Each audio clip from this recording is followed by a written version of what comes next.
take us through the process. Nasulat mo yung book before ka pa pumasok sa PBB House or? Actually, lagi po kasi talaga ako nagsusulat before pa kasi it's one of my outlet nung bata pa po ako. So yung mga stories ko po, sinisend ko lang po sa nanay ko, sa ate ko, sa family ko. This one naman po, may idea na po before pa pumasok ng PBB. Pero yung sinulat ko po siya actually sa car. And pag nasusulat po kasi ako, binibase ko po siya sa experience ko po or sa nakikita ko po sa paligid ko. So, nag-start po akong magsulat ng bata ako, more on about sa school po. Kasi yung experience ko po sa mga kaklase ko or experience ng mga kaklase ko sa kapwa kaklase ko.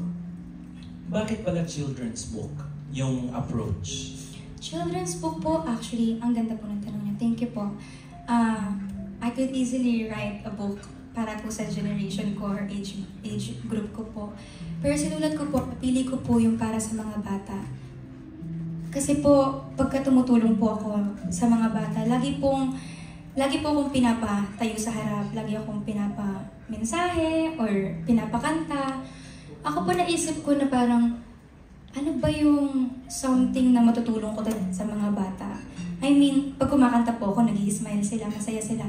Pero ano ba yung something na pwede kong iwanan sa kanila na maaalala nila hanggang pagtanda na kahit hindi na nila alam yung pangalan ko, kahit hindi na nila ako kilala, may dala sila galing sa akin.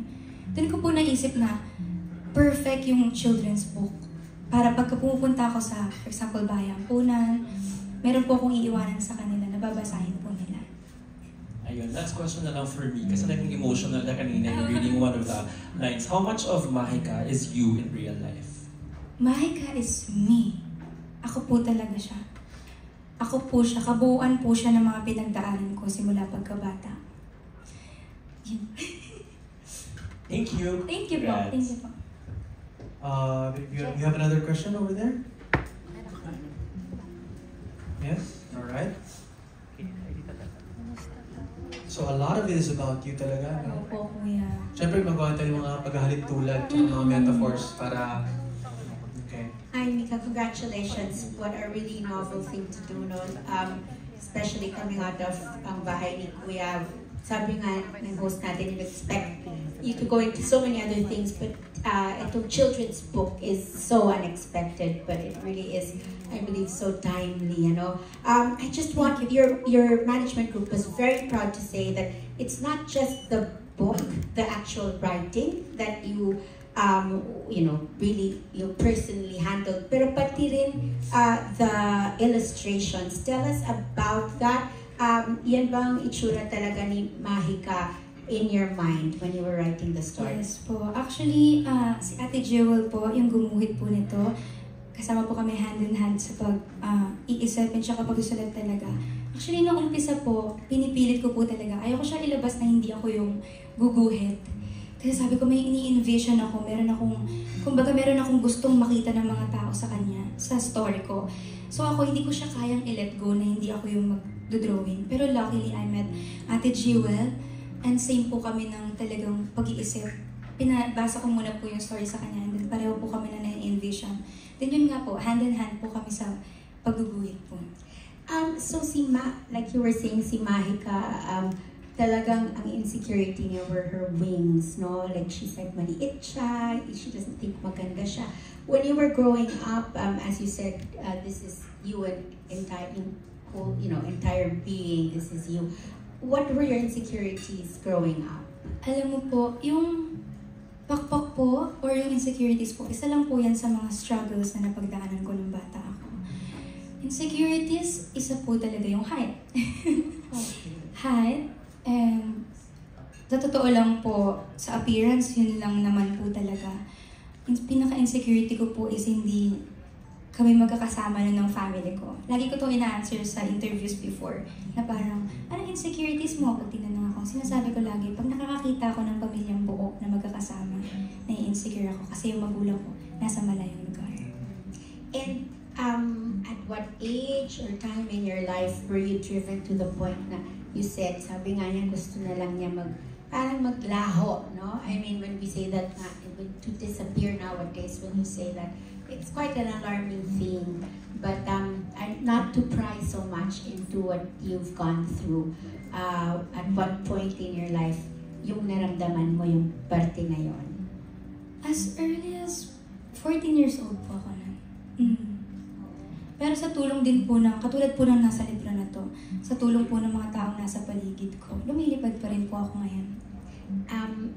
Not to, syempre we'd like for people to read it, walang spoilers, no? Pero may tumulong sa kanya. That person is a representation of a lot of people. Yes, tama po. Thank you po.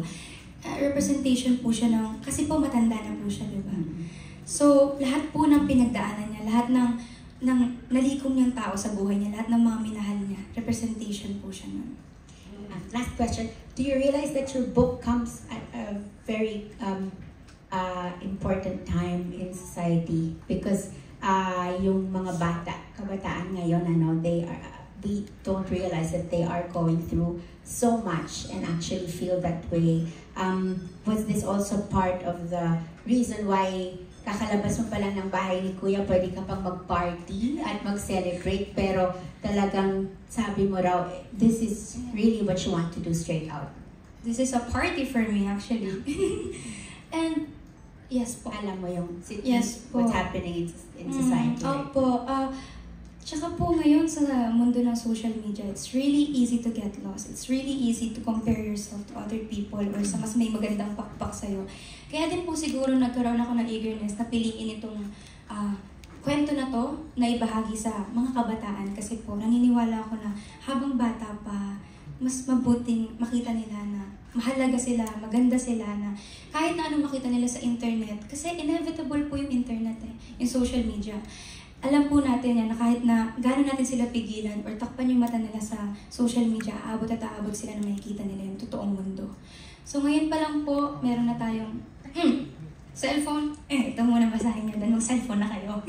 Thank you and congratulations. I think this really sets you apart and no wonder you are the big winner. Thank you po. Such lovely words. Thank you po. Thank you. We have another question? Yes? Yes, madam? I want to echo sinabi ni Tessa. Tama naman tayo. You deserve to be the big winner. Thank you po. Maraming salamat sa librong to na napakaganda. I just want to know, sino yung una mong binasahan ng kwento ni Mahika? That's a very good question. Inaalala ko po ngayon. Una po, syempre yung mga kaibigan ko po. Ayun po yung mga kaibigan ko. Sila Gabi, sila Mitch. Yun po yung mga kaibigan ko. Una po sila sa mga nakabasa nito.